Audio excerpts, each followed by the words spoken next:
जब पार्टी के कार्यकर्ताओं से, साथियों से बात करने के लिए आया हूं तो अपने घर के अंदर, अपने रेवाड़ी के जिले में आया हूं। ये महसूस ना करेंगे आप कि भाई हमारे को लास्ट क्यों मिलेगा, तो मैं तो आपका पहले भी था, लास्ट में भी रहूंगा, मरूँ तो तब तक रहूंगा। मैं आपके बेशक नंबर लास्ट में आया, तीसरे नंबर में आया हूँ।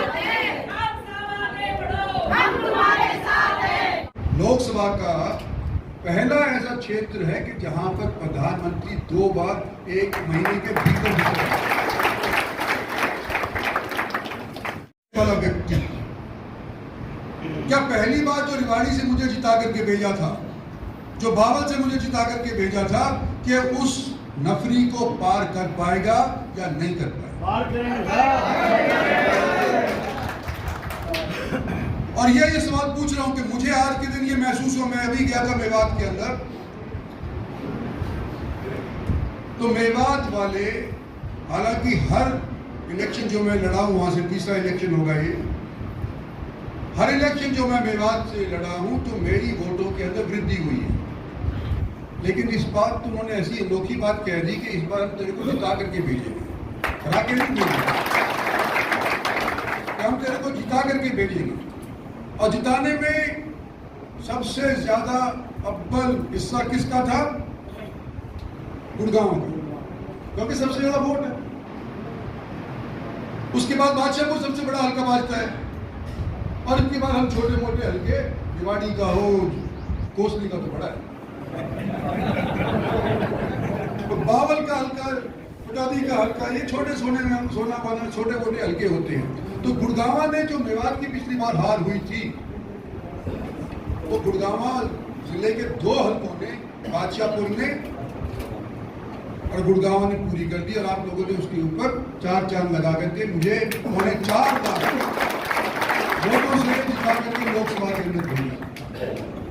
अभी प्रीतम सिंह जी कह रहे थे कि मैं नीति आयोग के अंदर मंत्री बनूं। जितना रिकॉर्ड प्लानिंग के मंत्रियों का किसी भी सरकार का बना हो, सबसे ज्यादा वक्त बतौर प्लानिंग मिनिस्टर, बतौर नीति आयोग के अंदर एक मिनिस्टर अगर किसी का है तो मेरा।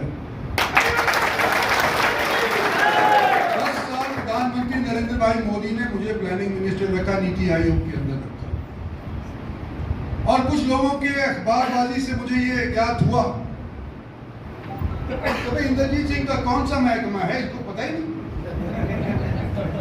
और लोगों से पूछो, पता चल जाएगा कि इंद्रजीत सिंह का कौन सा महकमा है, किसी को नहीं पता। भाई आज के दिन उनका एक जवाब है कि इस देश के अंदर जिस जगह के ऊपर नरेंद्र भाई मोदी जाते हैं तो एक बार एक प्रांत के अंदर नहीं जाते इलेक्शन से पहले। इलेक्शन के दौरान तो बार बार भी जाते हैं, लेकिन इलेक्शन से पहले अगर एक प्रांत में एक बार चले गए तो 1 साल के लिए नची, दोबारा से उस प्रांत के अंदर नहीं आएंगे। गुड़गांव के अंदर द्वारका के मार्ग, और वो जो हमारा मेट्रो का 5,500 का जो योजना है गुड़गांव को रिंग रोड के तौर पर बनाने की, उसके लिए 2 बार आए। क्यों आए? क्योंकि डेवलपमेंट हमारे क्षेत्र में वहां पर जगह तो आए। अगर कोई उद्घाटन करने के लिए या शिलान्यास रखने के लिए कोई जगह ही नहीं होगी तो वहां थोड़ी जाएंगे। तो जाएंगे तो वहां जहां पर काम हुआ है, तो आपके हल्के के अंदर काम हुआ है, सबको दिखाई दे रहा अगर अंधेरा होंगे। और कोई यूं कहता है कि इंद्रजीत सिंह ने क्या करवा दिया, तो यूं कहता अपनी काम आंख खोल करके देख लो। प्रधानमंत्री किसी भी क्षेत्र के अंदर 2 बार किसी डेवलपमेंट के कार्यक्रम में कहीं और गया हो तो बता दो, नहीं तो इंद्रजीत सिंह प्लानिंग के अंदर बैठा हुआ, इन डेवलपमेंट के वास्ते चर्चा करता हुआ और सारे मंत्रियों से बातचीत करवा करके हरियाणा के इस क्षेत्र के अंदर अनेक किस्म की डेवलपमेंट करवाई है। तो हमारे प्रत्याशी राव इंद्रजीत सिंह ने सारी सबके ऊपर पानी देते। तो मैं एक चीज आपसे निवेदन करना चाहता हूं, क्योंकि आप लड़ाने वाले हैं, भारतीय जनता पार्टी के पदाधिकारी हो या भूतपूर्व पदाधिकारी हो, आप सब के सब मेरे से ज्यादा राजनीतिक तौर के ऊपर सक्षम हो, जानते हो, जानकारी जानते रखते हो। मैं आपसे यूं कहना चाहता हूं कि क्या हम एक टीम हर एक ब्लॉक के अंदर या मंडल के अंदर एक महिलाओं की बना सकते हैं? बराबर की हमारी नफरी महिलाओं की है, शायद अगर होगी तो 2-1% कम भी हो सकती है, क्योंकि हमारा जिला उस तौर के ऊपर और महेंद्रगढ़ जिला नीचे से दूसरे नंबर पर।